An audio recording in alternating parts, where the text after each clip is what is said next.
లోకేష్ చెప్పండి, ఏంటి పరిస్థితి? ఒక్కసారిగా యాక్సెస్ ఇండియా సర్వే తర్వాత అంచనాన్ని తారుమారయ్యాయి. టీవీకే అధికారులకు వస్తుంది అన్న ఒక సర్వే రిపోర్ట్తో టోటల్గా అందరూ అయోమయంలోకి వెళ్ళిన పరిస్థితి. బట్ గ్రౌండ్ రియాలిటీ ఏం చెప్తోంది? పోస్టల్ బ్యాలెట్లో డిఎంకేకే ఇక్కడ క్లియర్గా మెజారిటీ వచ్చిన సిచ్యువేషన్ మనం చూస్తున్నాం. సో ఏం జరగబోతోంది? ఏదైనా మారే పరిస్థితులు ఉన్నాయా?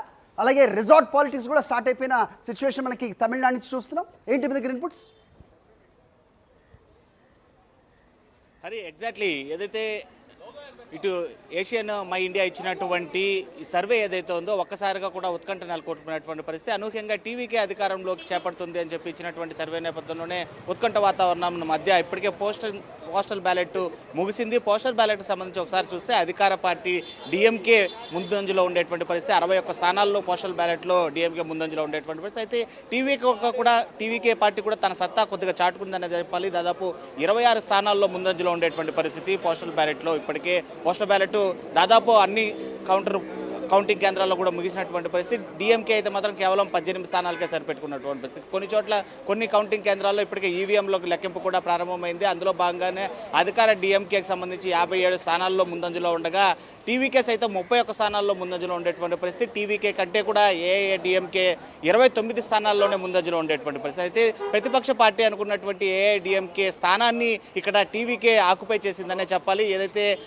సర్వే ఏదైతే చెప్పారో ఎర్లీ టెన్స్లో ఆ సర్వే యొక్క రిజల్ట్స్ పూర్తి స్థాయిలో పూర్తి మెజారిటీలో లేనప్పటికీ కూడా ప్రతిపక్ష హోదా దిక్కించుకోపోతుందా టీవీకే అనేటువంటి సందేహాల నడుమ ప్రస్తుతం ఈ ముందంజకు సంబంధించినటువంటి రిజల్ట్స్ ఎర్లీ ట్రెండ్స్లో అయితే మాత్రం కనిపిస్తున్నాయి. అయితే రానున్నటువంటి సమయం ఇంకా కొద్ది సమయం గడిచిన తర్వాత మిగిలినటువంటి స్థానాలు మిగిలినటువంటి ఈవీఎంలు రౌండ్లు పెరిగే కొద్దీ టేబుల్ పెరిగే కొద్దీ ఏ విధమైనటువంటి రిజల్ట్స్ వస్తాయి అని చెప్పి కూడా వేచి చూడాల్సినటువంటి పరిస్థితి అయితే ఉంది. ఎట్టకేలకు టీవీకే అధికారం చేపడదు అని ఆల్మోస్ట్ అన్ని సర్వేలు చెప్పినప్పటికీ కేవలం ఏషియన్ మై ఇండియా ఇచ్చినటువంటి సర్వే ఆధారంగానే ఇప్పుడు ఈ ఉత్కంఠ వాతావరణానికి అయితే మాత్రం ప్రతిపక్ష హోదా అన్న దక్కుబోతుందా అనేటువంటి ఒక క్వశ్చన్ మార్క్ కనిపిస్తుంది. ఇప్పటికే ఆ సర్వేని బేస్ చేసుకునే విజయ్ కూడా నన్నటి నుంచి కూడా రిసార్ట్ పాలిటిక్స్ కూడా మొదలుపెట్టినటువంటి పరిస్థితులను చూసాం.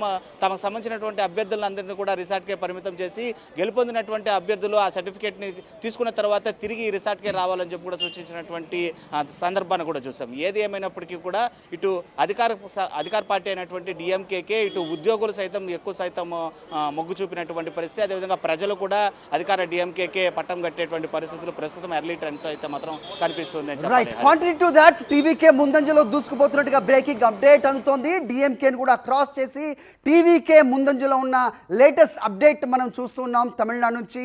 This is going to be very interesting in elections. So Vijay డెబ్యూటెంట్లోనే స్టార్టింగ్లోనే ఆయన అధికారులకు వస్తే కనుక నిజంగా ఇది హిస్టరీ అనే చెప్పాలి. అక్కడ తమిళనాడులో ఎంజీఆర్, ఇక్కడ ఎన్టీఆర్ తర్వాత టీడీపీ స్థాపించిన 8 నెలల్లోనే ఆయన అధికారంలోకి వచ్చిన నేపథ్యం మనం చూసాం హిస్టరీలో. అది మళ్ళీ రిపీట్ కాబోతోందా విజయ్ రూపంలో అనేది మాత్రం ప్రస్తుతం అంతా కూడా ఉత్కంఠభరిత వాతావరణం చూస్తున్నాం.